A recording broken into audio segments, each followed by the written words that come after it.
Y Mimi, estamos aquí en el Hospital Rawson porque, bueno, si bien la cantidad de casos en lo que respecta a internación han descendido y los fallecidos también, se ha identificado en este último mes el incremento de los casos, ¿sí? Y también ha habido una modificación en la franja etaria de los contagiados. Por eso, bueno, renovamos la consulta con el doctor Miguel Díaz, que es el director del Hospital Rawson, que está aquí con nosotros, para, bueno, conocer un poco sobre estos datos.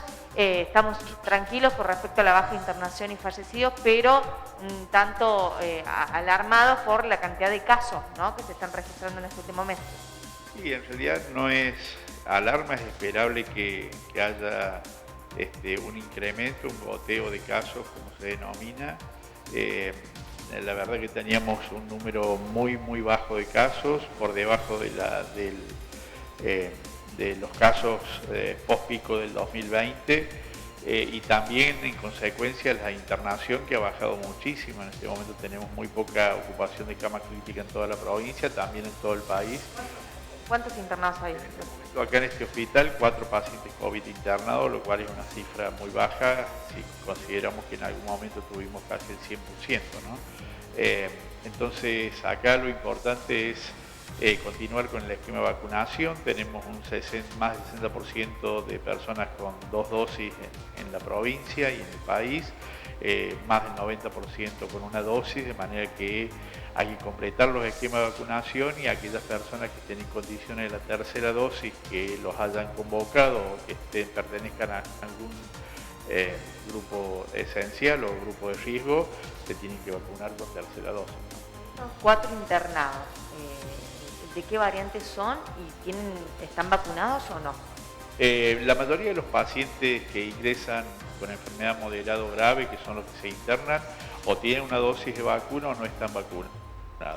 Estas personas tienen entre una dosis o no están vacunados, y ha sido una constante después de la inmunización que las personas que no estén vacunadas o que tengan esquemas incompletos se internen y hagan enfermedad grave. Y acá está la ventaja y la efectividad de la vacuna: evita la enfermedad grave y evita la muerte. Entonces, por eso es tan importante, más allá de que evita la saturación del sistema de salud, es tan importante vacunarse, porque evita la muerte y evita la enfermedad grave.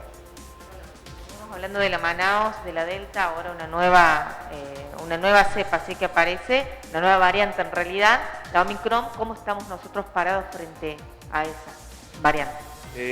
Seguramente es cuestión de tiempo que esta variante ingrese al país.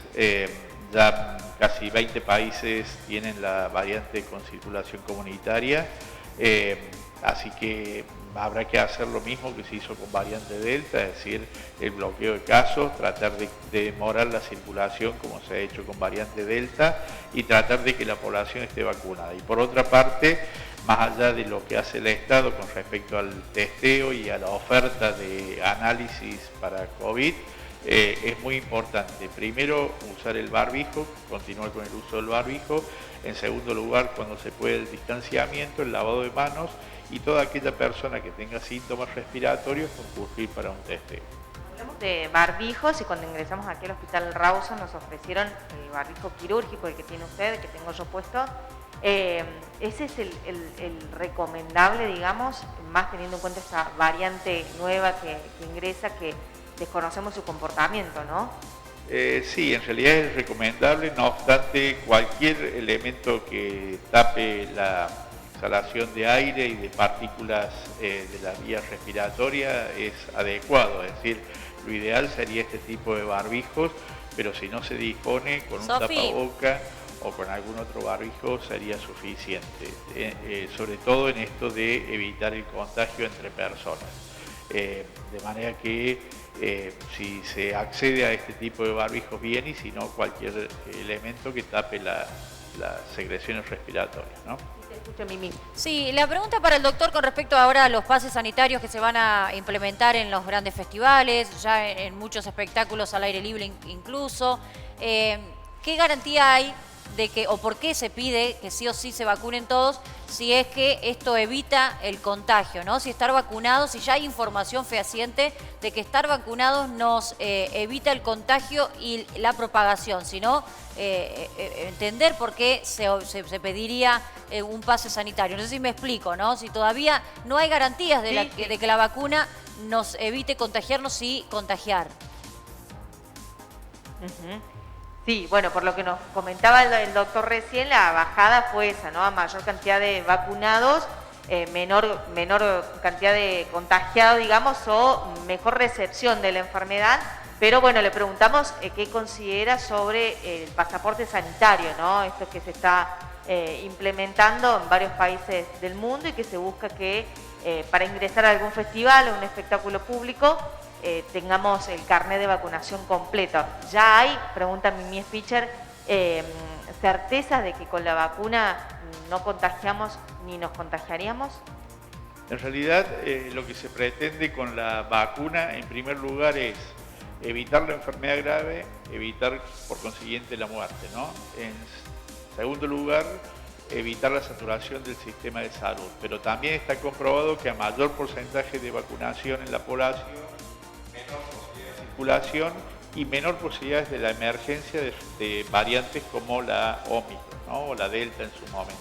Entonces, estas son las razones para estar vacunados. Con respecto al carnet, al pasaporte sanitario, yo creo que se debe analizar el contexto epidemiológico. También creo que en algunas actividades esenciales como equipo de salud, seguramente fuerzas de seguridad, docentes, uno lo debiera exigir porque son actividades que conllevan mayor riesgo, y analizar otras actividades y en su momento implementarlas o no. En algunos países desarrollados, el hemisferio norte, lo están implementando sin ningún problema, más allá de a lo mejor lo odioso que resulta la exigencia, ¿no? Sí creo que no debe ser compulsivo y debe ser acompañado de una campaña de educación y sensibilización de la población, ¿no? Digamos que exigir un carnet de vacunación completo para festivales, por ejemplo, ¿qué sería? ¿Una medida abusiva? No es abusivo, es compulsivo lo que estoy diciendo yo, ¿no? Eso no es lo mismo, ¿no? Entonces, creo que se debe analizar el contexto epidemiológico y en base a eso recomendar estas medidas, ¿no? Por ejemplo, para algunas actividades, cualquier carnet de vacunación vigente se exige, escolaridad, algunos trabajos, todas esas cosas. Entonces, no debería haber problema con esto otro. Sí creo que no debiera ser compulsivo, ¿no? Doctor, muy claro. Bueno, ahí está entonces la información respecto a la situación actual de COVID frente a esta aparición de esta nueva variante que está acopando a los países del mundo. Gracias, Sofi. Excelente la información ahí desde el Hospital Rawson con el doctor Miguel Díaz. Bueno, yo sigo sin entender cuál es el perjuicio para mí que una persona no esté vacunada cerca mío. Me parece que no vacunarse es directamente un perjuicio para cada uno y para la salud pública.